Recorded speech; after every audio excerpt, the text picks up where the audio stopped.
The sea's pulse, a distant thrum against your windowpane, seldom penetrates the quietude of your small apartment. You trace the rim of a ceramic mug, its warmth a familiar anchor in the cold, unyielding mornings. Dust motes dance in the sliver of sunlight that dares to pierce the drawn blinds, each particle a tiny, forgotten memory. Your life, Seth Corbin, has become a meticulously ordered landscape of solitude, the precise placement of books on shelves, the ritualistic brewing of coffee, the measured steps between kitchen and worn armchair. It is a fortress built from resignation, designed to keep the clamor of the world, and more importantly, the ghosts of your past at bay. Years have passed since the whispers turned to shouts, since the official report sealed your fate, since the press painted you as a disgraced relic, a detective broken by an unsolvable riddle. The butcher of Blackwood, they'd called him, a phantom whose cruelty was matched only by his meticulousness. And you, the man who let him slip through his fingers, were left to carry the weight of that failure, a scarlet letter branded onto your very name. This quiet life is your penance, your self-imposed exile. The shrill insistence of your phone shatters the fragile peace. It rings again, then a third time, an unwelcome intrusion. You eye the device on the counter, a black rectangle of potential disruption. No one calls you anymore. Not really. Not unless it's a wrong number or a telemarketer. Yet, something in the persistent rhythm of its vibration pulls at a forgotten thread. With a sigh that feels too heavy for the morning air, you pick it up. Corbin, you answer, your voice rougher than you intend. A moment of static, then a voice, strained and urgent, spills into your ear. It's Miller. Look,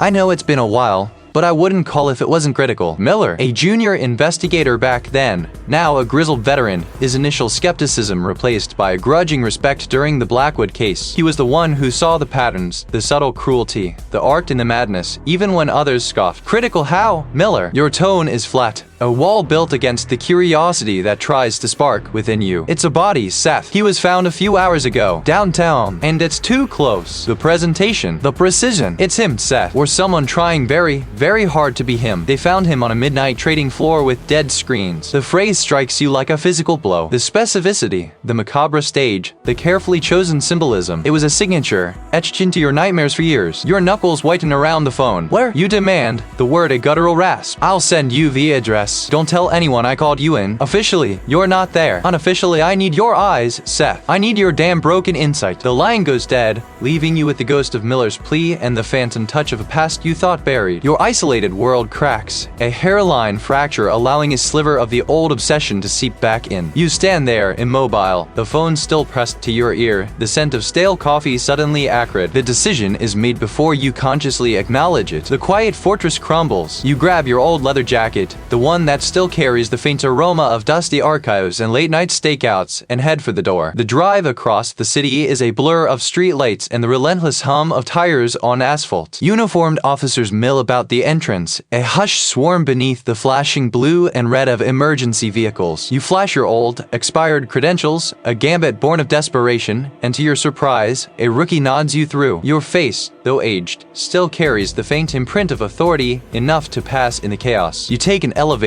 the ascent silent and swift, feeling the tension coil tighter in your gut. When the doors slide open, the air is thick with the metallic tang of something foul, overlaying the sterile scent of disinfectant. Rows upon rows of empty desks stretch into the gloom, a graveyard of ambition and broken promises. The air is heavy, still, as if the very atmosphere holds its breath. A scattering of investigators move like wraiths among the cubicles, their flashlights carving shifting arcs of light through the dimness. And then you see him. No blood. No obvious signs of struggle. It is the meticulousness that strikes you first. The way the body is arranged almost artfully. His hands are clasped loosely, a single pristine white rose tucked between his fingers, its petals untouched by the grim reality of the scene. Your gaze travels to his chest, where a small, perfectly square incision mars the fabric of his shirt, just above his heart. No jagged edges, no collateral damage. You move closer, a phantom among the living, your breath catching in your throat. This isn't just a murder, it's a statement, a message crafted for someone who would understand its terrible language. The dead screens reflect the scene, mirroring the stillness, amplifying the horror. A detective, his face grim and tired,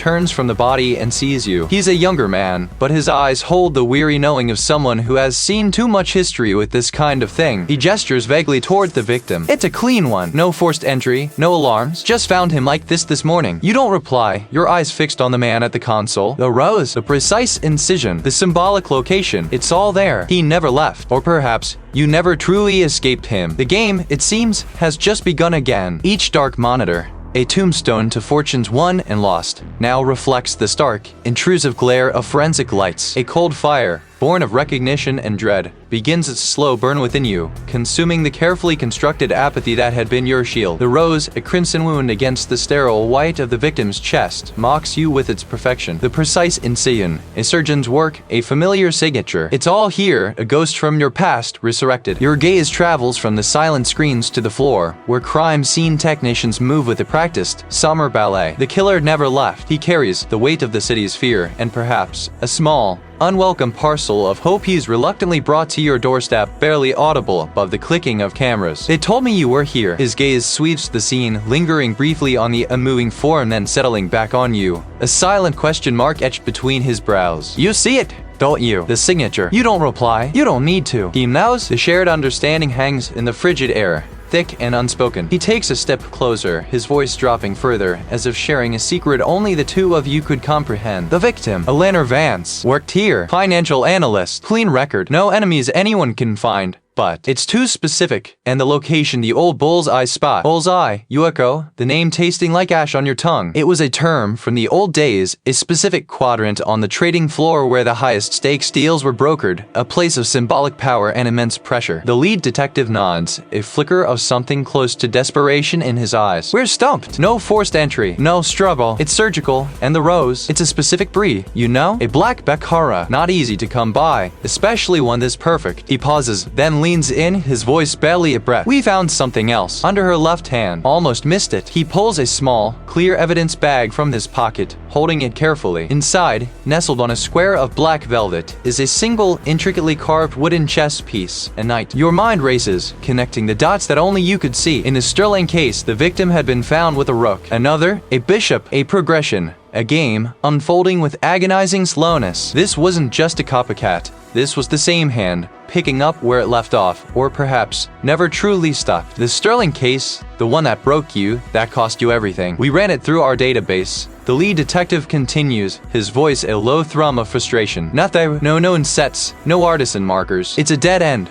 But you had a theory about the chess pieces, didn't you? Back then, everyone thought you were grasping. His eyes, weary and bloodshot, plead with you. They're calling it a random act, a one-off. But I've seen the old files, the sterling case. I pulled them myself. The similarities there are undeniable. The precision, the symbolism, the rose. He gestures around the vast, silent floor, the dead screens reflecting your own haunted expression. We're out of options. Seth, the commissioner, he's breathing down my neck. He knows there's something deeper, something we're missing. And he knows you were the closest one to catching him last time. He wants you to consult, unofficially, off the books. Just look at it. Tell us what you see. The words hang in the cold air, an invitation to a dance with the devil you thought you'd outrun. Your past, a phantom limb, throbs with renewed pain. The memory of your failure, a bitter taste on your tongue. But the night, stark and silent in its evidence bag, calls to something deeper within you. It's about the lingering shadow of a killer who mocked you, who destroyed your life, and who has now returned to finish his game. The game has begun again, and this time, you know the moves. The metallic taste of regret still coats your tongue, a phantom echo of the past chapter's bitter promise. The night, cold and silent in its transparent sheath, has become an anchor dragging you back into currents you swore you'd escape. Your reputation, a tattered banner, lies trampled in the dust, but the ghost of an unquieted victim stirs a deeper, more primal urge. You will not stand idly by. Not again. The first step is a familiar descent into the archives of your own downfall. Cardboard monuments to a career derailed, filled with photocopies,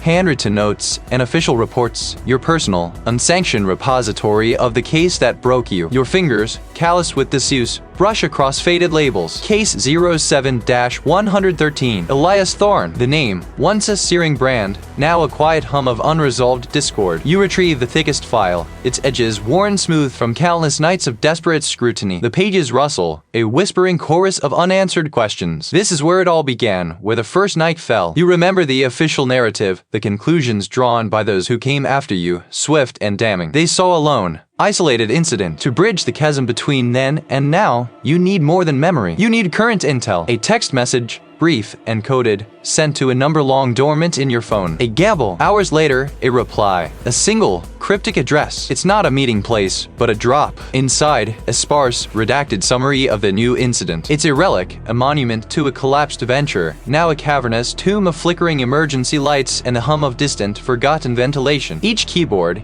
each mouse, preserved under a fine layer of dust, waits for a hand that will never return. You settle at a central console, the vast, empty space amplifying the rustle of paper as you spread your files. The old reports, meticulously compiled, lay side by side with the new, truncated summary. The stark contrast between the wealth of detail in the past and the glacial brevity of the present is a testament to your current isolation. Your eyes, once sharp and unyielding, now trace the familiar contours of the old case. Elias Thorne, a man of quiet habits, meticulous in his routine. The official conclusion, a random act of violence, a robbery gone wrong. But you always knew better. The scene was too clean, too deliberate. The missing wallet, the scattered contents of a brief, a staged tableau of chaos. You scan the new summary. The victim, unnamed, a brief descriptor of their occupation, a financial analyst. The location, another quiet apartment in a different district. You look for the discrepancies, the subtle deviations that might speak of an evolving mind, or a different hand altogether. The new report mentions a missing laptop,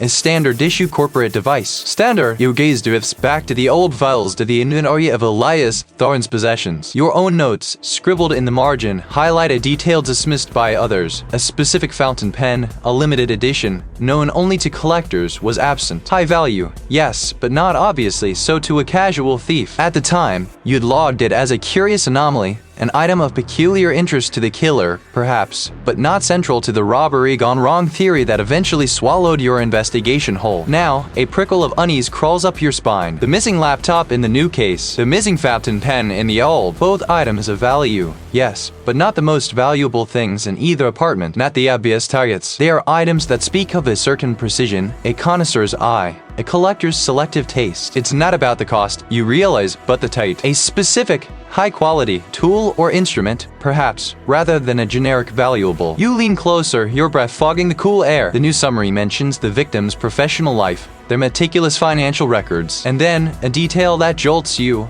a specialized, high-end graphing calculator, also missing. It wasn't about random theft. It was about specific acquisition. The fountain pen, the graphing calculator, the laptop, each in its own way, a tool of precision, a symbol of expertise in a specialized field. The killer wasn't just taking trophies in the form of chess pieces. They were collecting something else, something deeper, something that spoke to the victim's very identities, their intellectual prowess. Your mind races, connecting these slender threads across the years. The official reports had always focused on the robbery aspect, on the value of the missing items. But what if it was never about the price tag? What if it was about the craft, the function, the symbolism of these tools? You missed it then. You won't miss it now. Now, only the skeletal glow of emergency lights traces the contours of empty desks, an army of silent monitors reflecting your solitary vigil. The air, cool and still, carries the faint, metallic scent of dormant electronics, a ghost of frenetic energy. Each workstation, a shrine to precision and calculation, stands as a testament to the specialized fields the killer now plunders. You trace the path of the previous night's intrusion, the memory of the stolen fountain pen, the graphing calculator, the high-end laptop, a precise inventory swirling in your mind. These weren't random trophies, they were instruments, each a shard of the larger, chilling puzzle. A cartographer's compass, a watchmaker's loop, a surgeon's scalpel. Each item taken spoke not of value, but of a meticulous craft, a particular expertise. Your gaze sweeps across the rows, searching for what was missed, for the subtle imprint of a mind both brilliant and twisted. You crouch, examining the base of a forgotten plant, its leaves a muted green against the gray carpet. Your fingers brush against something foreign, something small and rigid, tucked beneath the ceramic pot. Its sharp, delicate edges prick your skin as you carefully extract it. Unfolding the paper, your breath catches. It's not a stock certificate at all. It's a fragment of an old police report, yellowed with age, its typewritten text faded but legible. Your eyes lock onto the date, 17 years ago. The case number, seared into your memory like a brand, and a single, underlined name, Corbin. Your name. Below it, scrawled in an elegant, almost calligraphic hand, a message emerges from the paper paper's creased surface. Still chasing ghosts, Seth? Tell the season officer I said hello. Remember the abandoned factory, Seth? Some lessons are learned the hard way. The blood in your veins, usually sluggish with the weight of years, surges. A raw, furious heat. The killer knows you. Not just your name, but your past, your failure. The very wounds that fester beneath your skin. And the seasoned officer, the young, earnest rookie you mentored. The one who looked up to you even as your world crumbled. He's the one currently assisting the lead investigator on this very case. A constant, quiet reminder of the man you once were. The mention of the abandoned factory, the scene of the pivotal, disastrous mistake that cost you everything, is a deliberate, cruel twist of the knife. You crumple the origami crane in your fist. A delicate paper, now a tight knot of fury. It's about retribution. The game has shifted. The dead screens around you seem to hum with a newfound, sinister energy, reflecting a distorted image of your own determined face. The stakes have soared, reaching a height you never anticipated. This killer isn't just an adversary, he's a specter from your past, resurrected to finish what he started, and he knows exactly how to hit you where it hurts the most. You will not let him. Not again. The next move is yours. The name, the date, the cold case that had consumed your life and career, it's all there. The killer knows you. You are Seth Corbin, and a phantom has returned, whispering your defeat through the blood of another. Yet, a magnetic pull, born of grim necessity, draws you closer. You need details, the kind only the official channels possess, even if their direction is skewed. Inside it, the ad hums with the electric energy of a fetch hunt. A colleague, his face etched with the familiar weariness of the job, spots you from across the bullpen. The victim, the location. He studies you, a faint suspicion in his gaze. Yo, nasty business. The detective's got a lead. Looks like an open-end shut. You lean against a scarred desk, feigning casual interest. Your senses alert. A rival, a former business partner, had a nasty falling out with the victim a few weeks back. Financial disputes, threats reported, a history of volatile behavior too. The type who snaps. He slides a photo across the desk. A man with a perpetually furrowed brow, a tension coiled in his jaw even in the still image. They're bringing him in now. The weapon matches a type he owns. Looks pretty solid. A rival, a business partner, a sudden outburst. It's too neat, too convenient. The blood in your veins, though still hot with the previous night's revelations, cools slightly at this pronouncement. This isn't the meticulous ghost you've been chasing. This killer doesn't leave such obvious breadcrumbs. Your gut churns, a silent alarm clanging against the official narrative. You nod, a non-committal gesture, your mind already plotting its own course. You slip past the lingering police tape, a ghost returning to an old haunt. The city's hum, a distant thrum against the sudden stillness. The vast room stretches before you, an eerie cathedral of ambition and collapse. The air is thick with the metallic tang of stale electricity and the faint, unsettling scent of ozone, a phantom limb of power. The police would have processed this as a simple crime scene, looking for the obvious. You are looking for the unobvious, for the killer's true signature. The victim's desk is still there, a tableau of a life abruptly ended. A half-eaten energy bar, a crumpled memo, a stylized coffee mug, all details that would be logged, but perhaps not fully understood. Your gaze drifts to the bank of dead screens, their glass faces like obsidian mirrors. Most are simply off, inert, but one, in the far corner, catches your attention. It's not just off, it's subtly modified. A hairline crack, almost invisible. Spider webs across the top right corner, but it's not from impact. It's too precise, too geometric. You lean closer, your breath fogging the cool glass. Beneath the crack, no larger than your thumbnail, a faint etching emerges. It's not accidental. You trace it with a gloved finger. It's a stylized M, but with a peculiar, almost archaic flourish, a small, almost imperceptible loop at its base. Visit a detail dismissed by the original investigators as incidental, a random scratch. But you, Seth Corbin, had obsessed over every minute particular, every anomaly. You had seen it then, and you see it now. This isn't the clumsy work of a rival in a fit of rage. This is the calculated, precise hand of the ghost from your past, leaving a deliberate message, a twisted signature. The suspect the police are so confident about is nothing more than a convenient diversion, a red herring, perfectly placed, and they were still playing their game, with you as the unwilling pawn. The intricate M on the dead screen hums with a silent menace, a direct challenge flung across the chasm of years. The official investigation is blind, and you, Seth, are their only unwilling eyes. The hum of distant city life barely penetrates the thick glass of the windows, leaving you suspended in a tomb of silence. The air, heavy with the ghosts of forgotten deals and vanished fortunes, tastes metallic, like old coins and stale coffee. Your fingers, calloused from years of gripping truth, Now trace the edges of a glossy print. The newest victim, sprawled in a tableau of macabre artistry. The easy answers offered by the detective, the arrival, the sudden outburst still echo in your mind, a discordant note in the symphony of your intuition. This isn't the sloppy work of a sudden rage. This is precision. This is the ghost you've hunted for so long, finally manifesting. You shuffle through the stack of photographs, the grainy images bleeding into each other. The new crime scene, then the old ones. The first victim, the one that shattered your world. The second, the third, each one a nail hammered into your reputation. You are searching for an echo, a whisper in the visual noise, something that links them beyond the brutal efficiency of their end. Your gaze sweeps across the periphery of the frames, away from the obvious horror, seeking the overlooked, the discarded, the seemingly irrelevant. A flicker in the corner of a photo from the first crime, tucked beneath a discarded newspaper on a cluttered desk. You see it. Small, insignificant. A folded paper bird. You remember seeing it then, years ago, dismissing it as a child's forgotten toy. A stray piece of office detritus. A small detail swallowed by the enormity of the crime. You push the new victim's photos aside. Your attention now laser focused on the old cases. You pull up the archive, digital files blowing faintly on a dead screen you coax to life. Zooming in, enhancing, you scrutinize every pixel of the ancient images. Another raven, identical. A tremor runs through your hand. Coincidence? The thought is dismissed almost before it fully forms. Nothing is accidental. A third victim, an executive found in his home office. A raven nestled in the curve of a porcelain teacup. A fourth,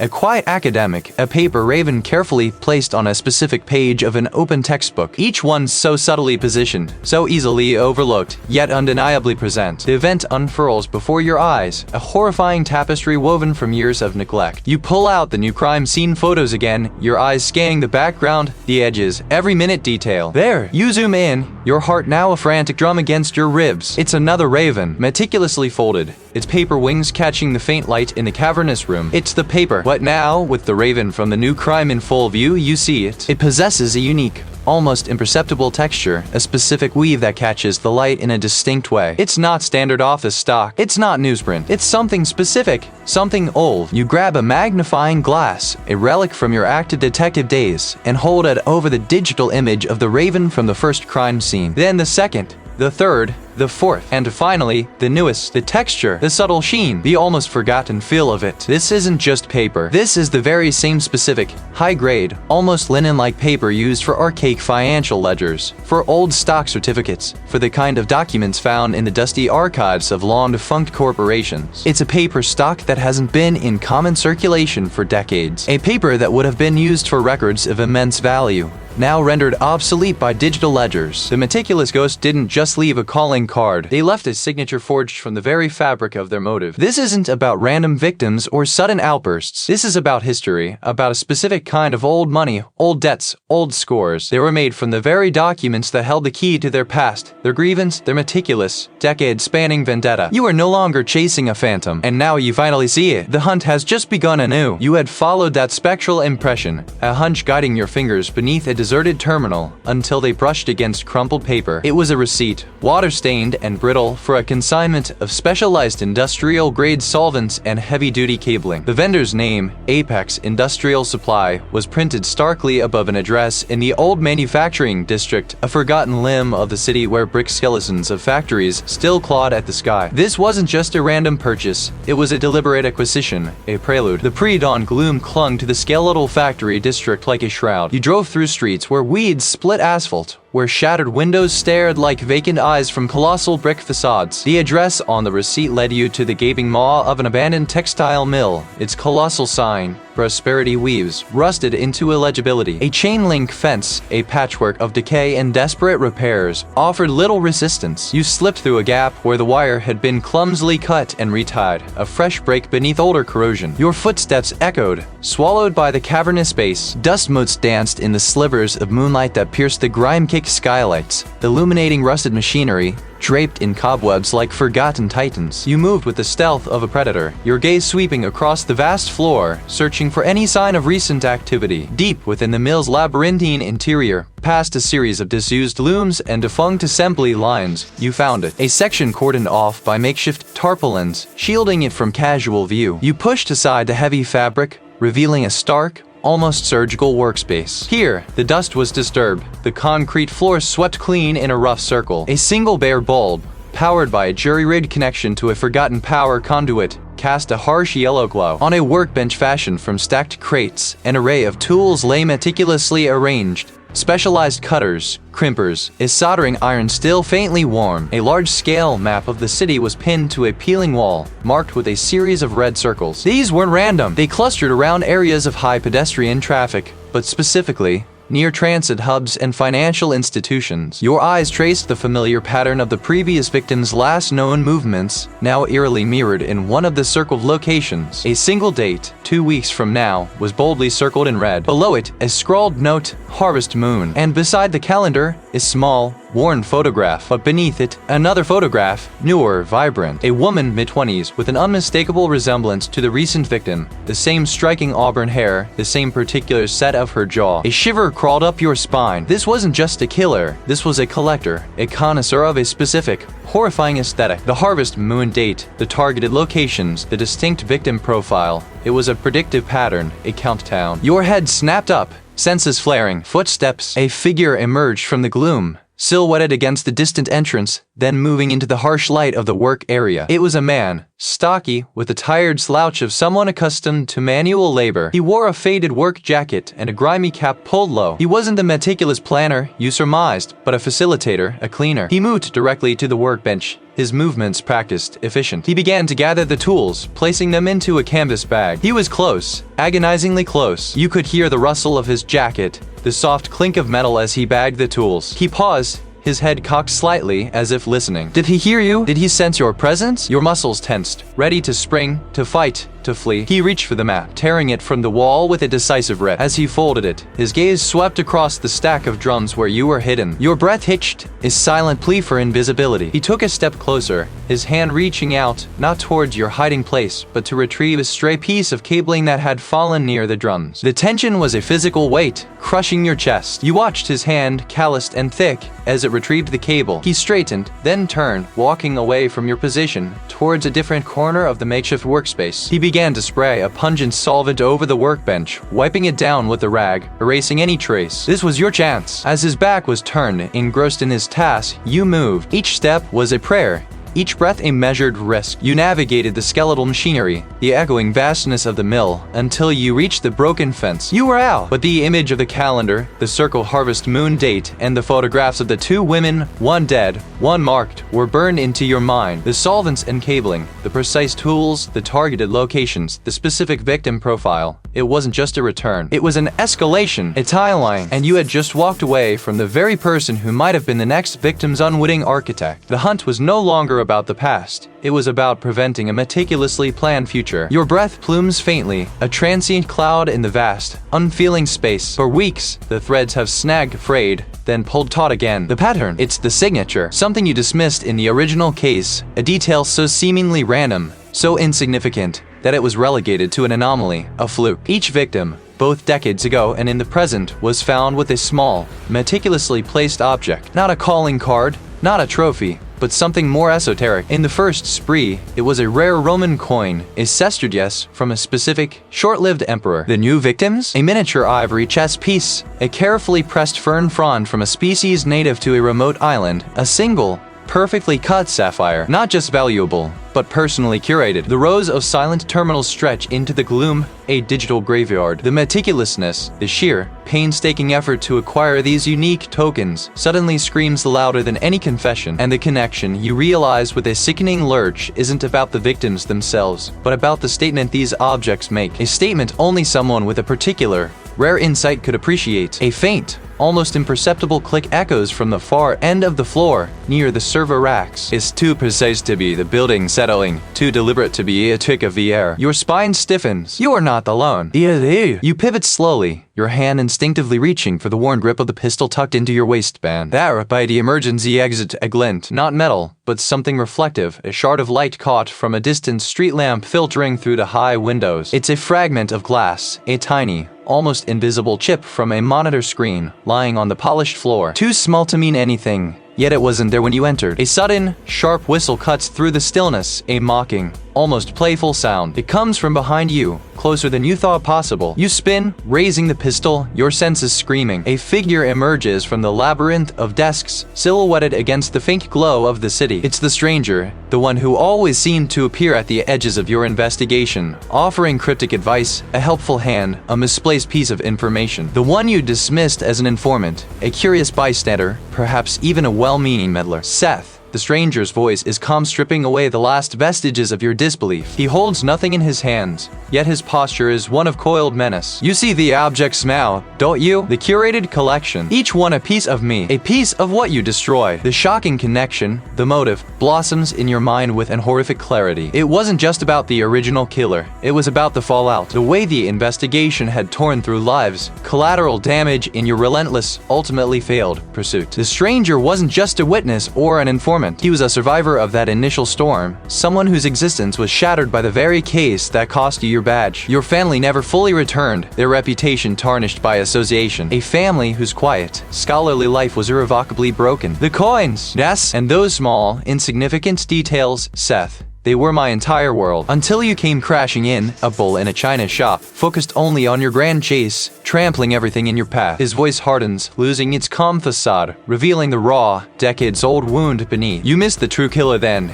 and in doing so you created me. I've simply been finishing what you started, and collecting what's mine. He gestures vaguely around the vast, empty trading floor. This place, Seth, a temple to the ephemeral. Fortunes made and lost in a blank. Much like reputations, much like lives. The air crackles with unspoken history, with the weight of decades of carefully nurtured rage. He hasn't just returned, he never left. And now, standing before you, the true culprit, the one whose vengeance stretches across time, is finally revealed. The hunter has become the hunted, and the game, it seems, has only just begun. The air, thick with the ghost of ambition and the chill of disuse, clings to your skin. Before you, framed by the silent monoliths of defunct monitors, stands the former executive. His face, etched with a lifetime of slights and calculating patience, is a map of the vengeance that has stretched, sinewy and relentless, across decades. His eyes, once sharp enough to dissect market trends, now burn with a singular, terrifying focus. You knew him, or thought you did, a peripheral figure from the old case, a forgotten name in a pile of corporate casualties. Around you, the vast room stretches, a mausoleum of broken dreams. The executive is unarmed, or so it appears, but the danger radiating from him is palpable, as silent hum against the stillness. He gestures broadly, encompassing the deserted floor. This place, it was my empire, my vision, and it was torn down. My greed, my indifference. He thought he was untouchable, moving pieces on a board he controlled. But I learned his game, the precise timing, the symbolic locations. He's right, the meticulous details, the echoes of the past. They were all there, mocking you, daring you to see. It was the prologue. You were too focused on the obvious, Seth. The executive taunts, his eyes gleaming. They easily explain. He pulls out not a weapon, but a small, tarnished silver locket. He holds it up,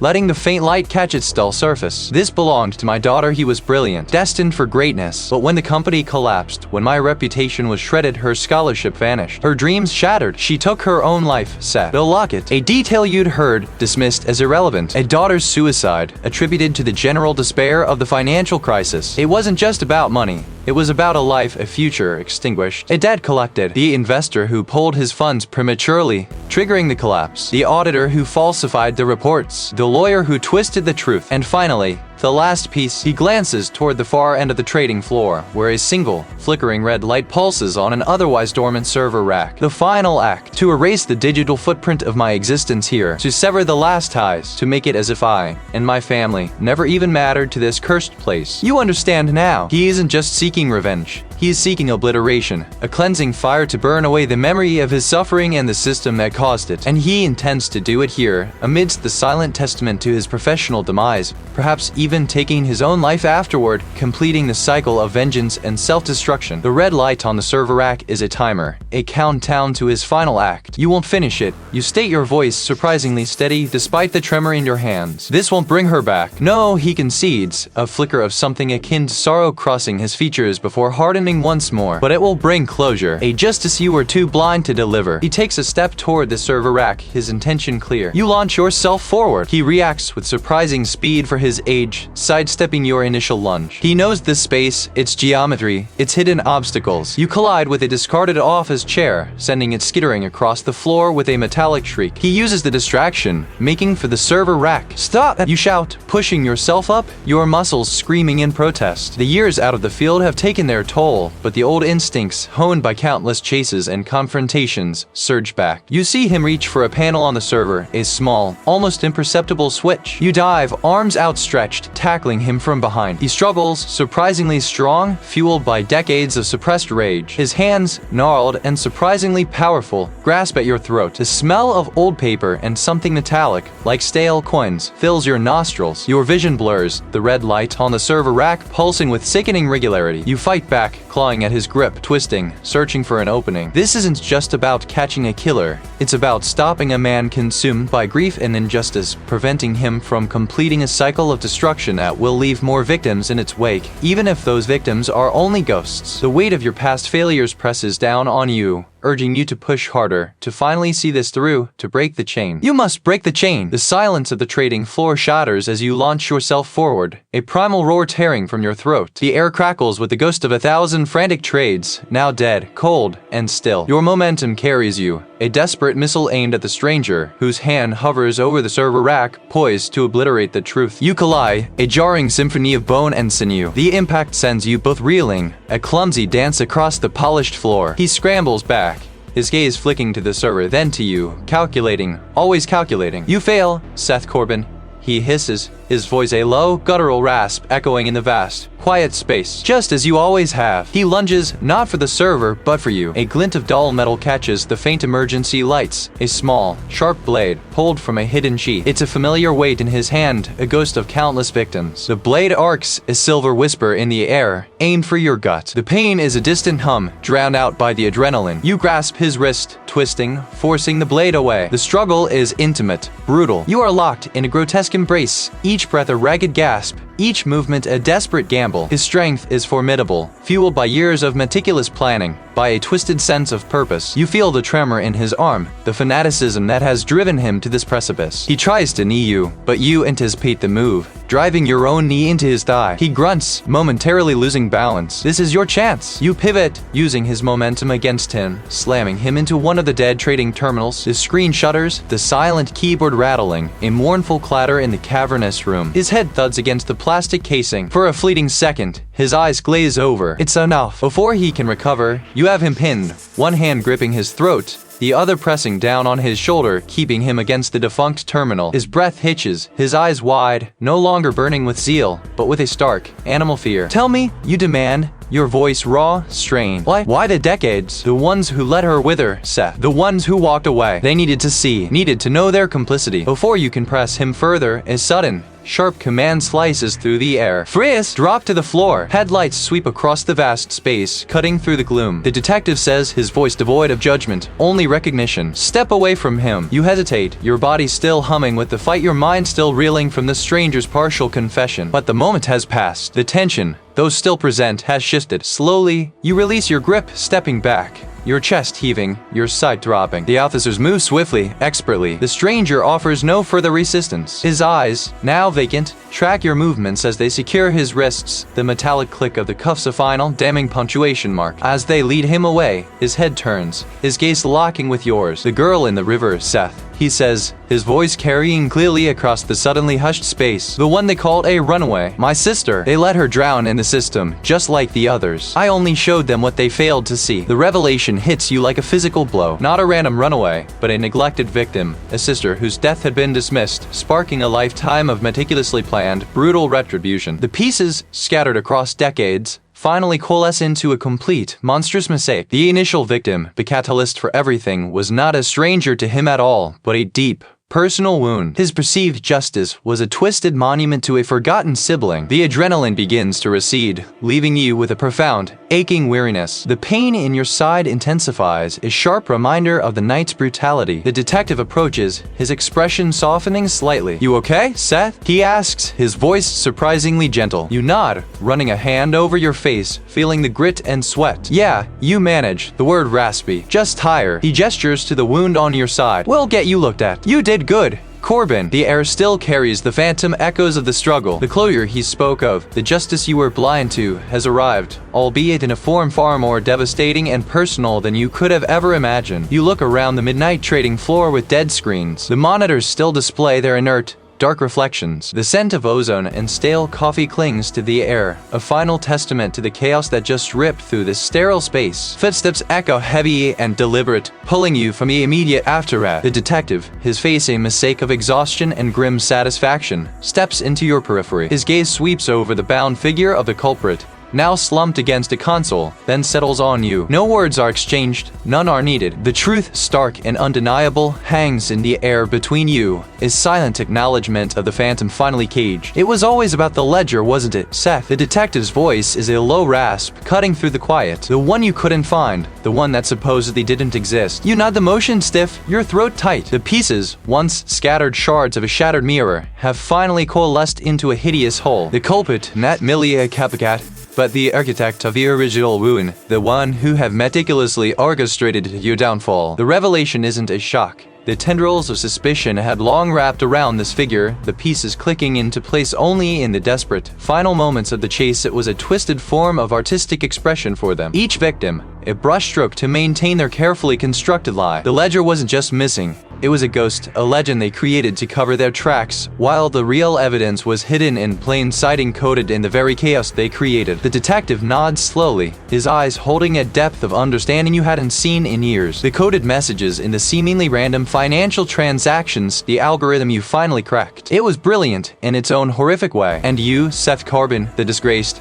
the outcast, were the only one who still held the tumblers. It is a space carved by struggle, now filled with the profound weight of resolution. The culprit is led away, a silent tableau of justice finally served. Later, under the unforgiving glare of the interrogation room lights, the full confession unravels. You listen, not with triumph, but with a weary acceptance. The monster is real, and you caught it. Days bleed into weeks. The official reports are filed. The press conference is held. The chief investigator, a man who had once been your staunchest critic, approaches you in the quiet hum of the precinct cafeteria. He offers you a hand, his grip firm. "We were wrong, Seth, about everything. You saw what none of us dared to. There's a place for you. Not in the old way, perhaps, but your mind, your perspective, it's needed." You look at him, the scent of lukewarm coffee and stale pastries filling the air. The offer is tempting, a path back to a semblance of the life you lost. You are not the same man who walked away in disgrace. "Thank you," you say, your voice steady. "But I think my work is elsewhere now." You step out into the crisp morning air, the city stretching before you, a vast, breathing entity. The weight is truly gone now, replaced by a quiet certainty. Your reputation, partially restored, is a foundation, not a cage. Peace is not a destination, but a journey, and you are ready to walk it. You are Seth Corbin, no longer haunted, but honed.